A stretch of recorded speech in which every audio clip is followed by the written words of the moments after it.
सभी को नमस्कार। मंच पे उपस्थित आज इस उद्घाटन समारोह के उद्घाटनकर्ता एवं मुख्य अतिथि हमारे लोकप्रिय जनप्रिय माननीय मुख्यमंत्री प्रोफेसर डॉक्टर मानिक साहा महोदय, राज्यसभा के सांसद माननीय श्री राजीव भट्टाचार्य जी महोदय, अगरतला म्यूनिसिपल कॉरपोरेशन के माननीय मेयर श्री दीपक मजुमदार महोदय, डिप्टी मेयर मैडम, माननीय एडवोकेट जनरल साहब Shri Sukhamay Saha ji, chairman east zone advisory committee, सम्मानित सोशल एक्टिविस्ट श्री दिलीप दास महोदय, commissioner Agartala municipal corporation, CEO एवं MD Agartala smart city limited, सभी माननीय कॉरपोरेटर्स, सम्मानित नागरिक वृंद, भाइयों बहनों, प्रिंट एवं इलेक्ट्रॉनिक मीडिया से उपस्थित सभी संवादिकन।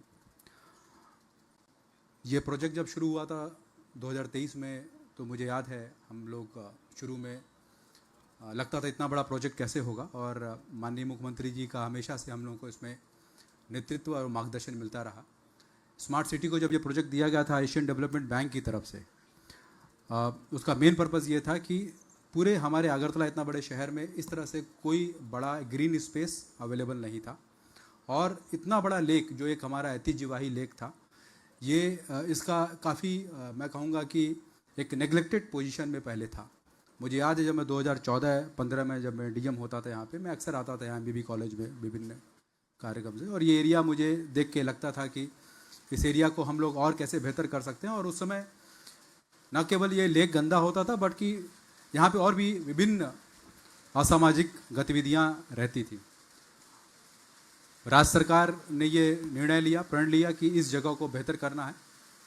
माननीय मुख्यमंत्री जी और अर्बन डेवलपमेंट डिपार्टमेंट की तरफ से जो हमारे सोर्सेज हैं, चाहे वो एशियन डेवलपमेंट बैंक हो या बाकी जो भी हमारे फंडिंग सोर्स हैं, उसके माध्यम से जो कार्य किया था, उसमें ये इसको प्राथमिकता दी गई।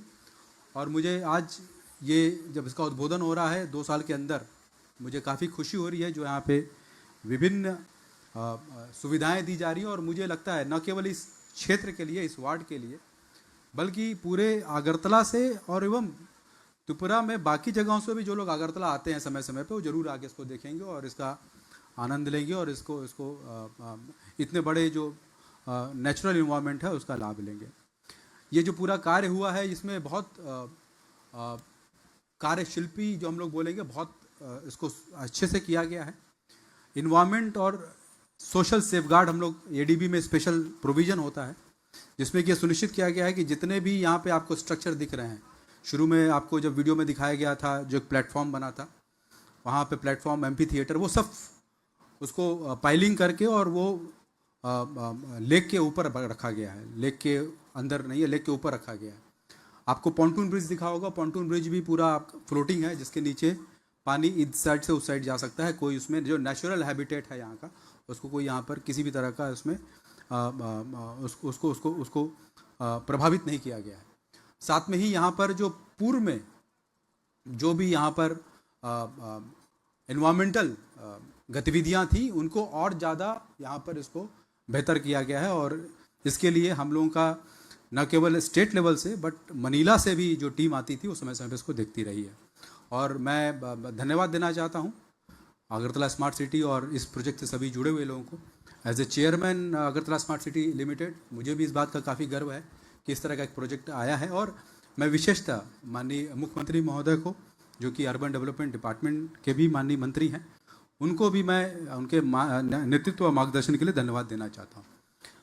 साथ में ही मैं ये भी बताना चाहता हूँ, अगरतला स्मार्ट सिटी लिमिटेड जब कार्य शुरू किया था, तो उस टाइम उसके पहले अगरतला के लिए एक समेकित विकास के लिए और एक प्लान्ड डेवलपमेंट का उसके पहले कोई धारणा नहीं थी। जब ये प्रोजेक्ट शुरू हुआ भारत सरकार के द्वारा, तो हम लोगों को 500 करोड़ फंड मिला। 500 करोड़ प्लस जो स्टेट शेयर हम लोग का होता है, उसका मैक्सिमम जो प्रोजेक्ट है, स्मार्ट मिशन जो हम लोग स्मार्ट सिटी मिशन बोलते हैं, उसको हम लोग कंप्लीट कर चुके हैं। करीब 514 करोड़ का जो प्रोजेक्ट है, वो चाहे वो फ्लड वाटर को लेके वाटर लॉगिंग को उसका मल की बात हो, वाटर बॉडीज़ को बेटर करने की बात हो, रोड्स की बात हो, IT-रेटेड आप integrated command and control centre देखे होंगे, पूरे स्टेट में जो कैमरा लगा है सर्विलेंस, पूरे स्टेट अगरतला में जो कैमरा लगा है उसको सर्विलेंस के लिए।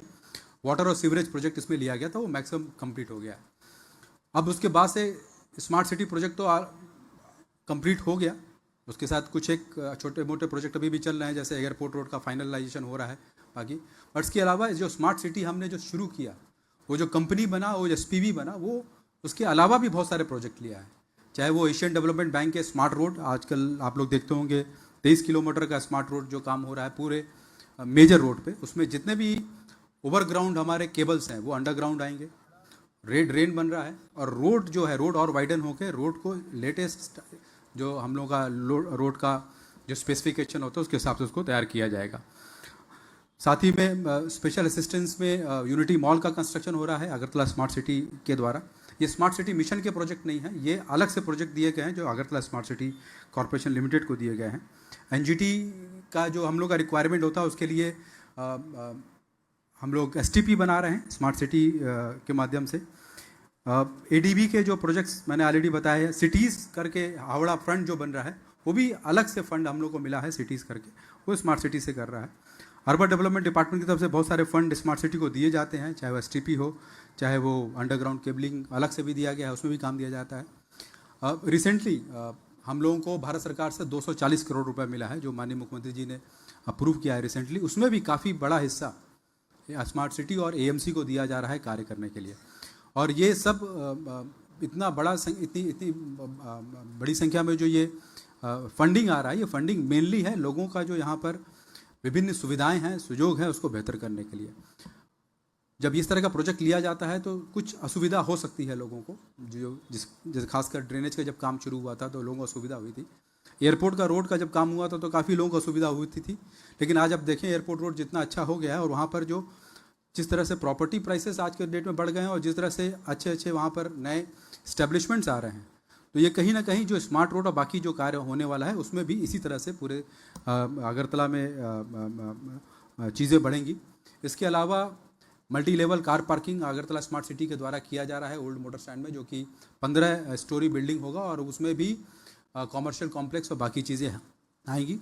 ये सारी जो कार्य हो रहे हैं स्मार्ट सिटी के माध्यम से, वो ये सुनिश्चित करने के लिए कि जो अगरतला जो कैपिटल सिटी है उसमें हम लोग जो नागरिकों को जो सुविधाएं दे रहे हैं, जो सुजोग दे रहे हैं, उसको हम लोग बेहतर कर सकें। मैं आपको ये भी बताना चाहूँगा, पूरे देश में अगर आप स्मार्ट सिटी सारे जो प्रोजेक्ट्स हैं उसके बीच में अगर आप कंपेयर करें तो अगरतला स्मार्ट सिटी पहले कुछ स्मार्ट सिटी प्रोजेक्ट्स में से हैं जिन्होंने अपना सारे कार्य अच्छे तरीके से कंप्लीट किया है या कंप्लीट कर रहे हैं। और इस वजह से मैं जितने भी लोग इससे जुड़े हुए हैं उनको मैं धन्यवाद देना चाहता हूं। मैं साथ ही माननीय मुख्यमंत्री जी का भी विशेष धन्यवाद देना चाहूँगा कि उन्होंने हम लोग को जो गाइडेंस दिया है। अभी आप लोगों ने देखा होगा कि एक लैंड पूलिंग पॉलिसी हम लोगों ने बनाया, और लैंड पूलिंग पॉलिसी के माध्यम से हम लोग अब 3 शहरों में अगरतला, उदयपुर और धर्मनगर में सैटेलाइट टाउन का स्थापित करेंगे, जो माननीय मुख्यमंत्री जी का घोषणा भी था सैटेलाइट टाउन का, और उस पर हम लोग काफ़ी आगे बढ़े हुए हैं। उदयपुर में ऑलरेडी हमने 167 एकड़ ज़मीन चिन्हित कर लिया है। अगरतला में भी हम लोगों ने जगह चिन्हित कर लिया, और वहाँ पर जो स्टेट ने जो पॉलिसी लाई है, अब आप कोई भी प्राइवेट व्यक्ति भी अगर उसका लैंड है तो वो पूल कर सकता है। पूल करने में टूडा के द्वारा हम लोग रोड बना के देंगे, ड्रेनेज बना के देंगे, इलेक्ट्रिक लाइन बना के देंगे, पानी की सुविधा देंगे, और उसके बाद वो डेवलप लैंड उस व्यक्ति को वापस करेंगे 50 to 60%, और बाकी जो लैंड बचा रहेगा उसमें हम लोग रोड ये सब की व्यवस्था दिया जाएगा। तो इससे देखा गया है बाकी जगहों पे भी और यहाँ पे भी हम लोग सुनिश्चित करेंगे जो लैंड का प्राइस है वो 3 से 4 गुना बढ़ जाता है या 4 से 5 गुना बढ़ जाता है। इसमें कोई एक्विजिशन करने की जरूरत नहीं होती, जो मालिक होता है उस मालिक को वो ज़मीन वापस मिलता है। इसी तरह से एक TDR पॉलिसी लाया गया है, ट्रांसफॉर्मर डेवलपमेंट राइट्स करके जो बोलते हैं हम लोग। अगर कहीं पर कोई रोड चौड़ी हो नहीं है और वहाँ पे आपका ज़मीन पड़ता है तो आप उस ज़मीन पे आपका अभी जो बिल्डिंग बनाने का जो FAR है, अभी 3 हम लोग देते हैं, आपका FAR आप उसको एक्स्ट्रा ले सकते हैं उस लैंड के बदले, और उस आप अपना मल्टीपल हाइट में जा सकते हैं। अभी जैसे अगर 4 तल्ला बना सकते हैं तो आप 6-7 तल्ला तक जा सकते हैं, और अगर आप अपनी जगह नहीं बना सकते हैं तो आप किसी को उसको बेच भी सकते हैं। तो ये सारे जो रिफॉर्म्स हैं, ये सारे जो पॉलिसीज़ हैं, ये राज्य सरकार के द्वारा लाए गए हैं अगरतला को आधुनिक बनाने के लिए और आधुनिक जो अर्बनाइजेशन का जो प्रोसेस है उसके साथ चलने के लिए। मैं यहाँ पर उपस्थित सभी लोगों को और ख़ासकर इस क्षेत्र के जो नागरिक वृंद हैं उनको मैं धन्यवाद देना चाहता हूँ और मैं आशा करता हूँ कि ये एक जो एसेट तैयार हुआ है इसको हम लोग आगे अच्छे से मेंटेन रखेंगे और साथ ही में इस तरह के और भी एसेट्स हम लोग स्टेट में तैयार कर सकेंगे। हमारा हौसला भी बड़ा है और हम सबको कभी भी अर्बन डेवलपमेंट डिपार्टमेंट की तरफ से फंड का कभी कोई शॉर्टेज नहीं होता है। माननीय मुख्यमंत्री जी एवं राज्य सरकार के द्वारा हमेशा हम लोगों को जो भी ज़रूरत होती है उसको फंड हम लोगों को मिला है। मैं आप सबको इस कार्यक्रम में आने के लिए और इतना इस प्रोजेक्ट के साथ जुड़ने के लिए मैं धन्यवाद देता हूँ।